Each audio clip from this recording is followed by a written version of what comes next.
de flúor elemental a 25 grados Celsius y una atmósfera de presión. Ah, se produce cuando se electroliza fluoruro de potasio fundido con una corriente de 10 amperios durante 2 horas. ¿Qué masa total de potasio se produce? ¿En cuál electrodo ocurre cada reacción? Ok, lo primero es escribir las dos medias reacciones. En la primera media reacción, pues partimos del fluoruro de potasio, o sea, es únicamente el ion fluoruro, que deberá producir difluoruro, o difluor. Ese difluor es un gas. Dicho esto, para que esto tenga sentido, entonces multiplico por 2 el ion fluoruro y en el balance de carga se deberán liberar 2 electrones. En la otra media reacción tendríamos el potasio positivo que absorbe un electrón y produce potasio sólido en una electrodeposición.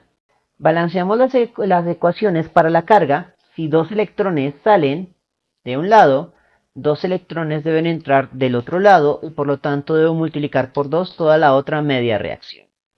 Eso me permite unificarlas, pero no voy a cancelar los electrones, sino que los voy a ubicar en la flecha de reacción, simbolizando que en la ecuación neta fluyen 2 electrones o 2 equivalentes, pues ese número estequiométrico del electrón es fundamental para los cálculos de electroestequiometría.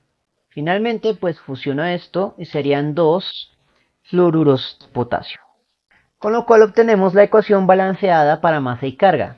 Entonces, el ánodo se define como la zona que emite electrones. Por lo tanto, esta nueva reacción es el ánodo. Y el cátodo, la región que capta los electrones. Por lo tanto, esto es el cátodo. Lo que es lo mismo es donde ocurre la oxidación. Y el cátodo donde ocurre la reducción. Bueno, con eso ya salimos de en cuál electrodo ocurre cada reacción. Entonces nos devolvemos a la parte estequiométrica. Ya hemos resuelto todo lo posible, lo que se puede resolver sin una técnica estequiométrica, o sea, lo que corresponde al balance de cargas. Ahora viene la parte estequiométrica. Vamos a resolverlo en esencia por dos técnicas: factor de conversión y por teoremas de álgebra. Pero lo que no voy a hacer es combinarlo. Normalmente, a veces, sobre todo cuando se involucra gases, se usan los teoremas de álgebra para resolver los moles de los gases y después se usa el lenguaje del factor de conversión. En lo personal no estoy para nada de acuerdo con esa técnica en el sentido de que mezclamos dos lenguajes, que aunque sean matemáticas, son lenguajes diferentes. Y es por eso que resulta confuso. Así que cuando digo factor de conversión, voy a utilizar factores de conversión.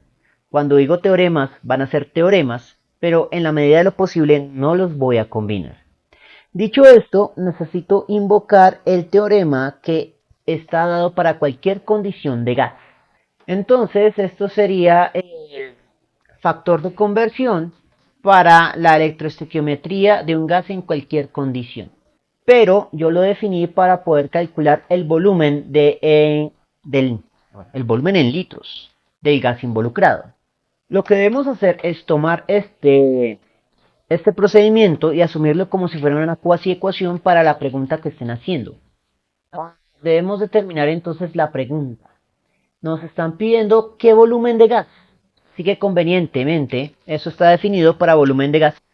Así que simplemente seguir tal cual este procedimiento. Entonces vamos a comenzar. Bueno, para evitarme tener que ir subiendo y bajando, voy a volver a copiar el enunciado para poder copiar los datos fácilmente. Entonces, lo primero que necesitamos es el tiempo de reacción. El tiempo de reacción fueron 2 horas. Pero como hora no me sirve porque necesito esto en segundos. Entonces, convierto primero de horas de reacción a segundos de reacción. Entonces, una hora es más grande, lleva la unidad teórica.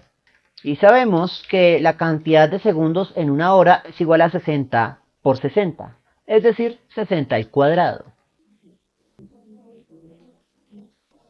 Ya lo tengo en segundos de reacción. Voy a sustituir lo que sigue, que es la intensidad eléctrica, en amperios de reacción. Entonces buscamos los amperios, que fueron 10 amperios de reacción. Una vez que tenemos estos valores iniciales, sigue el primer cociente, que sería un segundo de reacción por un amperio de reacción, dividiendo y multiplicando un culombio de reacción. En el siguiente factor de conversión, vincularemos la carga de Faraday, que son 96.485 culombios de reacción en cada mol de electrones. En el siguiente factor de conversión tendremos el ratio estequiométrico entre moles de electrones y moles de gas, que en este caso es difluor, F2. Buscamos los números estequiométricos correspondientes. Para el difluor no está dado, por lo tanto asumimos que es un 1. Y para los electrones son 2. Iríamos acá, así que continuamos en el siguiente factor de conversión. Ya tenemos lo que corresponde a las variables de gas. Lo primero sería 0.08206 atmósfera de gas por litro de gas, que en este caso el gas es difluor, sobre mol de gas por Kelvin gas. Y el valor sería un 1. Multiplicado por el último factor de conversión, que iría desde la temperatura en Kelvin del gas. Entonces en el enunciado necesitamos buscar la temperatura, 25 grados Celsius. Así que lo que hacemos es abrir paréntesis y sustituimos 25 más 273.15. Eso me lo da en Kelvin, y dividiendo la presión en atmósferas del gas. La presión dada fue de una atmósfera a 3 cifras significativas. Con esto ya completamos todo el factor de conversión. El resultado debería dar en volumen, en litros. Así que ejecutamos el análisis dimensional. Entonces, hora que multiplica de reacción, hora de reacción que divide. Segundos de reacción que multiplica, segundos de reacción que divide. Amperios de reacción que multiplica, amperios de reacción que divide. Culombios de reacción que multiplica, culombios de reacción que divide. Moles de electrones que multiplica, moles de electrones que divide. Moles de gas que multiplica, moles de gas que divide. Atmósferas de gas que multiplica, atmósferas de gas que divide. Kelvin de gas que divide, Kelvin de gas que multiplica, y la única unidad que queda es litros, de justo la unidad que pretendemos calcular. Por lo tanto, dimensionalmente tiene sentido y lo único que queda es operar la aritmética. En consecuencia, sacamos calculadora y operamos 2 a 3 cifras significativas por 60 al cuadrado, modo a la derecha, por 10 a 3 cifras significativas, los unos los ignoro, por 0.08206 por, abre paréntesis, 25 más 273.15. Cierro este paréntesis, divido, vuelvo a abrir paréntesis. Los unos los ignoro, 96.485 por 2, y los demás unos los ignoro. Este último 1 son 3 cifras significativas como todos los demás datos verdaderos, así que el resultado se da 3 cifras significativas. La temperatura arriba aparenta tener solo 2 cifras significativas, pero al sumarla con el negativo de la constante del cero absoluto, el resultado sale con 3 cifras significativas. Así que el resultado se expresa a 3 cifras significativas, que sería 9.13. 8 el primer no significativo es mayor que 5. Así que el resultado sería de 9.13 litros de difluor. Con eso resolvemos la segunda pregunta. ¿Qué masa de metal potasio se produce?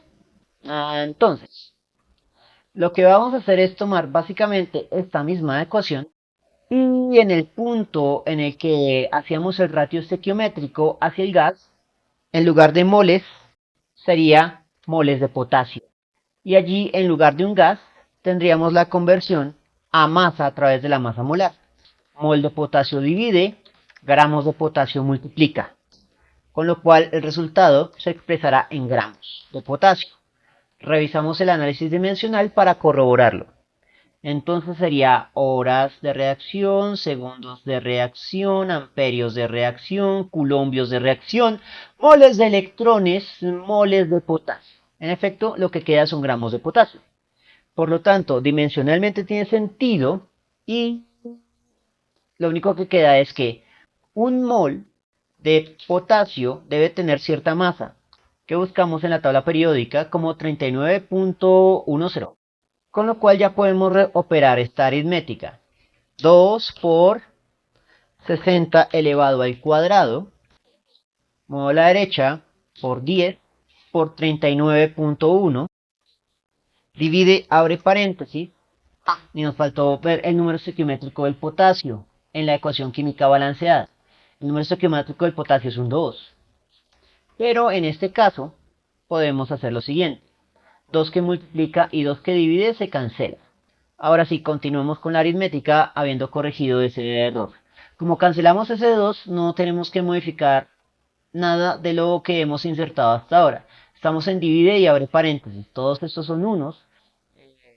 La carga de Faraday 96.485. El 2 ya lo cancelamos, el 1 lo ignoramos, así que el resultado es de 29.2 a 3 cifras significativa de potasio, que sería la masa de potasio que se produce. Con esto hemos resuelto todas las preguntas, siendo la última la que se resuelve primero y las otras dos con el lenguaje del factor de conversión. Pero miremos cómo se resolvería esto por teoremas. Por teoremas vale la pena tener en cuenta lo siguiente. Como estoy calculando las dos sustancias producidas por la reacción, lo que voy a hacer es utilizar el teorema que me permite calcular la cantidad de reacción, que en nuestro caso es la ecuación 13.5, cantidad de reacción en términos de intensidad eléctrica y tiempo. Una vez que calculemos la cantidad de reacción, podremos utilizar la cantidad de reacción para calcular ya sea el cociente cantidad de sustancia de producto sobre número estequiométrico de producto, y aquí sustituimos para un gas, que sería presión por volumen sobre RT, o por la masa molar, masa sobre masa molar. Para el que está definido para un gas, necesito calcular el volumen de producto, así que mando el número estequiométrico a multiplicar, también RT, sobre la presión del gas. Y expreso la ecuación de forma elegante, con lo cual obtengo el volumen del gas en términos de la cantidad de reacción. Y hago lo mismo para la masa, pasando el producto número estequiométrico del producto por la masa molar a multiplicar y expresamos la ecuación de forma elegante. Con lo cual obtenemos los teoremas para resolver esto. Entonces, lo primero es calcular la cantidad de reacción y eso va a dar en moles. Así que comencemos. El número estequiométrico del electrón es un 2. La intensidad eléctrica, no voy a tener que copiar nuevamente el enunciado para no tener que estar subiendo y bajando. La intensidad eléctrica en amperios es 10 amperios. La constante de Faraday, 96.485 en unidades de coulombio sobre mol. Pero como coulombio no me sirve para hacer análisis dimensional, sustituyo por el producto amperio por segundo, dividido mol, que no cambia. Y el tiempo de la reacción fueron 2 horas. Pero como hora no me sirve para hacer análisis dimensional, sustituyo por 60 minutos. Pero como un minuto no me sirve para hacer análisis dimensional, sustituyo por 60 segundos. En el análisis dimensional tendremos lo siguiente. Amperio que multiplica, amperio que divide. Segundo que divide, segundo que multiplica. Mol que divide a una división en realidad estaría multiplicando. Y mol es unidad de cantidad de reacción. Así que dimensionalmente tiene sentido y operamos la aritmética. Sería 10 por 2 por 60 al cuadrado. Modo a la derecha, divido, abro paréntesis, 2 por 96.485. El resultado lo voy a anotar a 4 cifras, porque este es un cálculo intermedio. 0.3731. Por lo tanto, la cantidad de reacción es de 0.3731 moles. Y con eso ya podemos calcular. Vamos con el volumen del producto, siendo el producto gaseoso flúor. La cantidad de reacción 0.3731 moles. El número estequiométrico del gas, en este caso, es un 1. La constante del gas ideal es 0.08206 en unidades de atmósfera litro sobre mol Kelvin. La temperatura, 25 grados Celsius, utilizamos el algoritmo de Clapeyron para convertir de Celsius a Kelvin. Y la presión dada, una atmósfera. En el análisis dimensional, en este caso tendríamos mol que multiplica, mol que divide, Kelvin que divide, Kelvin que multiplica, atmósfera que multiplica, atmósfera que divide, se cancela y el resultado se expresa en litros. Sacamos calculadora y operamos 0.3731 por 0.08206 por, abre paréntesis, 25 más 273.15 y los unos los ignoro. El resultado a tres cifras significativas es de 9.13 litros. Para la masa del producto será la masa del potasio. La cantidad de reacción vuelve a ser 0.3731 mol. El número estequiométrico de este producto del potasio es un 2. Y la masa molar del potasio lo vamos a tomar como 39.10 en unidades de gramos sobre mol. En este análisis dimensional tendríamos mol que multiplica y mol que divide se cancela. Gramos la única unidad de entrada y por lo tanto la única unidad de salida. Y gramos unidad de masa. Así que dimensionalmente tiene sentido y operamos esta aritmética. 0.3731 por 2 por 39.1. Expresamos a tres cifras significativas porque esas eran las cifras significativas originales para la cantidad de reacción. Así que sería 29.2 gramos, que son los mismos resultados que se obtienen mediante un factor de conversión completo para este tipo de escenarios. En uno empleamos lenguaje algebraico, en el otro lenguaje de factor de conversión. Son dos lenguajes muy distintos, aunque ambos sean matemáticas. Uno es aritmético, el otro es algebraico. Y siguen reglas un poco diferentes, aunque compartan algunos procedimientos. Bien, eso fue todo por el momento. En la descripción del video voy a dejar enlaces a más ejercicios sobre electroestequiometría en el archivo PDF del curso para descarga gratuita. No olviden suscribirse, darle like y especialmente compartirlo. Eso mantiene vivo a este canal y nos vemos en una próxima oportunidad.